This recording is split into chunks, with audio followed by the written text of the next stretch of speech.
Main man here. Y'all know how I get down. We talking boxing. Mikey Garcia defeats Dejan Zlatacanin, excuse me, man. I'm sorry.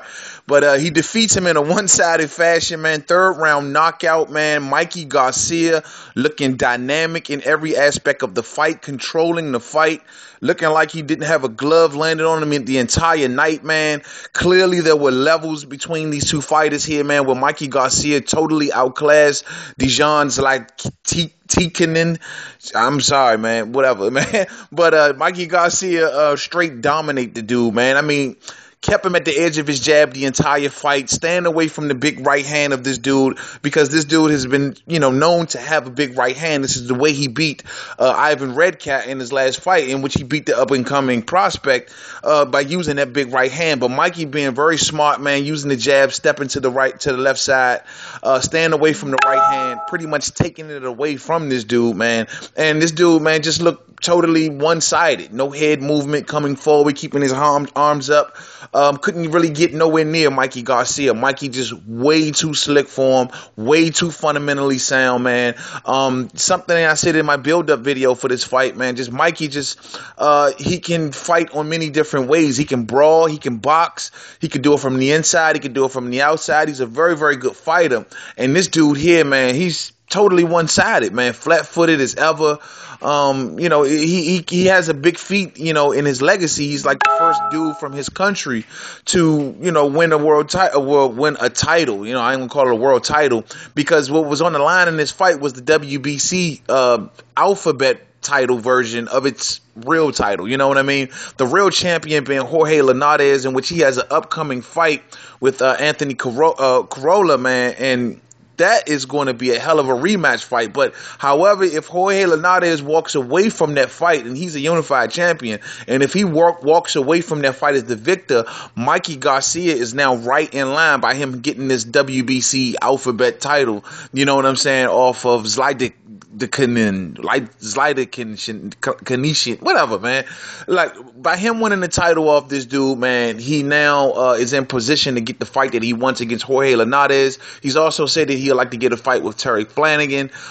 Those two fighters right now, they have upcoming fights in the future, and given whatever the landscape is going to happen at 135, this is what Mikey Garcia is clearly waiting for, man. There's been also talks of Mikey Garcia maybe even getting a Lomachenko fight sometime in the near future. I don't know if that's possible given his relationship with Bob Arum and the problems they went through in the past, but I mean, if Lomachenko moves up to 135, the fight is very, very, very possible, man.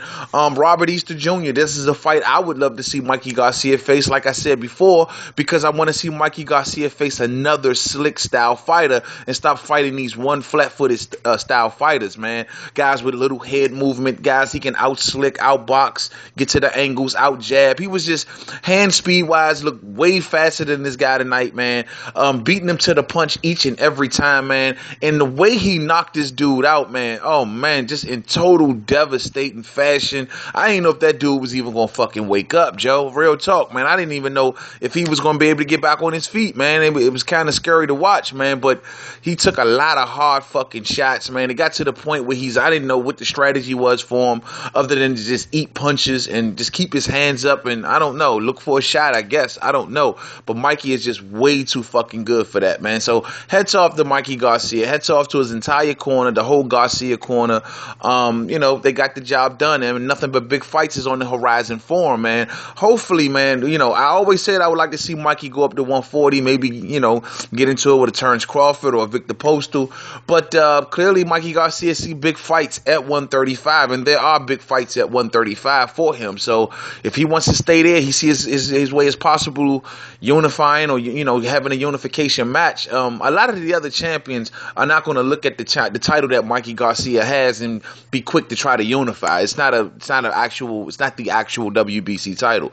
You know what I mean? So given that the type of title that it is, don't be thinking Terry Flanagan or, a lot of the other champions are going to be running to Mikey Garcia. But Mikey is a big name, and, he brings in a lot of dough. He's becoming more and more popular. popular. It's going to be interesting to see which way he goes, man. But nothing but big fights for Mikey Garcia. Hats off to him tonight, man. He deserves to go home and celebrate. Look good, look sharp, devastating fashion, but he was way levels above the dude he was in the ring with tonight. Until the next video, Main Man Made Man. Don't forget to subscribe. Twitter, Made Man 511. Facebook, Main Man Made Man Boxing Forum. Google Plus, Main Man Made Man. But the thing is, man, like this dude, you know, though Mikey Garcia looked levels above him, this dude wasn't no slouch. He was a world champion, and he did beat a couple good names in on his resume. So Mikey Garcia making this dude look easy just says a lot about Mikey Garcia. To the next video. Peace out.